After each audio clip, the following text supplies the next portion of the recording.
ஒரு பக்கம் அயலி செம்மையாக போட்டு வெளுத்து வாங்குறாங்க. வந்த வர்மாவோட ஆளை வெளுத்து வாங்கிட்டு இருக்கும்போது கரெக்டாக கபிலனோட அம்மா வந்து என்ன சத்தம்னு கேட்க, ஒன்றும் இல்லை தேங்காய் உடைச்சேன் அப்படின்றலாம் சொல்கிறாங்க. சத்தம் இல்லாமல் பண்ணுன்னு சொல்லிட்டு அமுச்சு விட்டுறாங்க.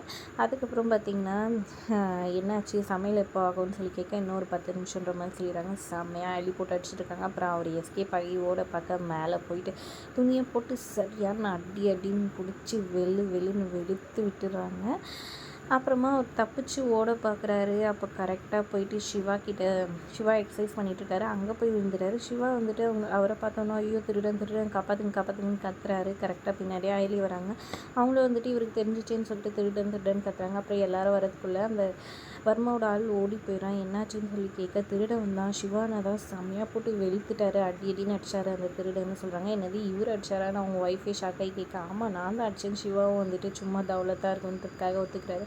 பரவாயில்ல சிவாக்குள்ளே இவ்வளோ இதுவும் இருக்கான்னு சொல்லிட்டு, அதாவது ரவிக்கிட்ட இவ்வளோ இதுவும் இருக்கான்ட்டு சிவா வந்துட்டு சொல்லி அப்படியே இது பண்ணுறாங்க. செம்ம சூப்பராக இருக்குங்க. அதை பார்க்கும்போது அந்த சீன்ஸ் எல்லாம் பார்க்கும்போது கபிலனுக்கு ஒரே டவுட் ஆகிடுது. ஒரு வேளை இவன் தான் போலீஸாக இருப்பானுன்ற மாதிரி சந்தேகப்படுறாங்க. இன்னொரு பக்கம் ஐலியும் சிவாவும் பேசிட்டு போயிட்டு இருக்கும்போது ஒரு வேளை ஐலியா இருக்குமோ, இல்லை ஐலியா இருக்கிறதுக்கு வாய்ப்பே இல்லை, இவ இதுக்கெல்லாம் பயப்படாது, இவ இருக்க மாட்டான், ஒரு வேளை இவ கூட இருக்கிற சிவாவாக இருப்பானோ, அவன் ஹைட்டுக்கு போலீஸாக கூட இருக்கலான்னு சொல்லி இது பண்ணுறாங்க. ஆனால் அவர் நடந்துக்கிட்டெல்லாம் பார்த்துட்டு இவன் இருக்காது அப்படின்ற மாதிரி யோசிக்கிறாங்க. அடுத்தது ரித்திகா வந்துட்டு இங்கே பாவை பாப்பா கிட்டே வந்துட்டு, என்ன நானும் வந்ததுலேயும் பார்த்துட்டுக்கே எதுவுமே பேச மாட்டேங்கிறேன், என்கிட்ட பேசுங்கிற மாதிரி சொல்லிட்டு இருக்காங்க. இன்னும் ஓரா பண்ணுறா பாரு, அப்படி இந்திராணி பொண்ணுன்னு நிரூபிக்கிறா, 10 மீறி பிடிச்சவ அப்படின்னு சொல்லிட்டு அந்த பாப்பா போனவொன்னு பேசிகிட்டு இருக்காங்க. இதை பார்த்த கபிலன் வந்து ஐயோ இவ தானே புதுசாக வந்திருக்கா, ஒரு வேளை இவளாக இருப்பாள போலீஸுன்னு மாறி எல்லாரையும் நினச்சி பயந்துட்டு இருக்கிறாரு. அப்புறம் வர்மா கால் பண்ணி, என்னடா உன் வீட்டில் தான் போலீஸ் இருக்காங்க கன்ஃபார்ம் ஆயிடுச்சு,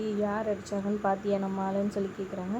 இல்லை என்னால் எந்த டிஸ்டர்பன்ஸும் வந்துடக்கூடாதுன்னு நான் வெளியே போனேன், அதனால் பார்க்கல வருமானு சொல்கிறாங்க. நீ எதுக்குமே லைக் இல்லைடா, ஃபோனை விடா அப்படின்ற மாதிரி கோவமாக வந்துட்டு திட்டிடுறாங்க.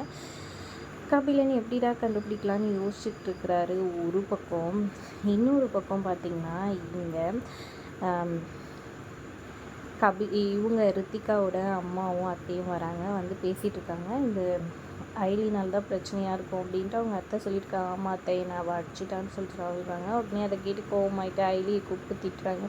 தயவு செஞ்சு இந்த வீட்டை விட்டு போயிடு, நீ எவனை கல்யாணம் பண்ணிக்கிட்டாலும் எங்களுக்கு கவலை இல்லைன்ற மாதிரி சொல்ல, இங்கே பாருங்கள் இங்கேயும் வந்து இவ்வளோ டார்ச்சர் பண்ண ஆரம்பிச்சிட்டிங்களா, உங்கள் வீட்டில் இருக்கும்போது தான் வந்துட்டு ஐலியை டார்ச்சர் பண்ணி இப்பயும் டார்ச்சர் பண்ணிங்களான்னு சிவா வந்து கடுப்பாகி சொல்லிட்டுருக்கேன்.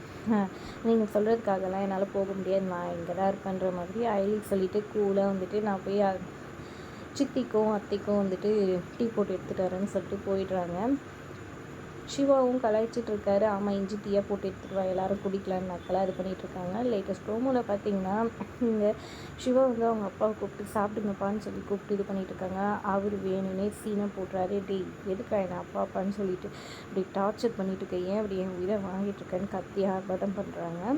இதையெல்லாம் பார்த்துட்டு இந்த இந்திராணி வந்து ஒரு மாதிரி இதுவாகிடுறாங்க. சிவா வந்துட்டு நீங்கள் என்னையே ரொம்ப ஓவராக பேசுகிறீங்க, நீங்கள் தான் வந்துட்டு என்னோடய அப்பான்னு எல்லாரும் எதுக்கும் ப்ரூவ் பண்ணி உங்கள் வாயாலேயே நான் தான் உங்கள் பையன் சொல்ல வைக்கிறேன் பாருங்கன்னு சேலஞ்ச் பண்ணுறாங்க. அப்போ இந்திராணி வந்துட்டு பணம் எடுத்துகிட்டு வந்து ஐலிக்கிட்டையும் சிவாக்கிட்டையும் கொடுத்து, தயவு செஞ்சு பணத்துக்காக நீங்கள் இந்த வீட்டுக்கு வந்திருந்தீங்கன்னா இந்த பணத்தை எடுத்துக்கிட்டு போயிடுங்க அப்படின்னு சொல்கிறாங்க. ஐலி அதை கேட்டு வந்துட்டு கண்டிப்பாக இல்லவே இல்லை, இந்த பணம் தான் எங்களுக்கு வேணும்னா பாவையை காப்பாற்றி கொடுத்தோமே, அப்போவே நாங்கள் உங்ககிட்ட பணம் வாங்கிட்டு போயிருக்கலாம்ல, எங்களுக்கு அதெல்லாம் வேண்டான்ற மாதிரி சொல்லிடுறாங்க. அதை கேட்டு இந்திராணி ஒரு பக்கம் யோசிச்சுட்ருக்காங்க. இன்னொரு பக்கம் கபிலன் வந்துட்டு அவங்க அப்பா சிவா வந்துட்டு அவங்க அப்பான்னு சொல்லிட்டு இருந்தது கேட்டு, ஏன் அப்பாவை நீ ஏன்டா அப்பான்னு சொல்கிறேன்னு துப்பாக்கி வச்சு மிரட்டி கேட்டுட்டு இருக்காரு. எப்படி சிவாவும் ஐலியும் இதை சமாளிக்க போகிறாங்கன்றதை பொறுத்து பார்க்கலாம். வீடியோ பிடிச்சிருந்தா லைக் பண்ணிக்கோங்க. தேங்க்ஸ் ஃபார் வாட்சிங்.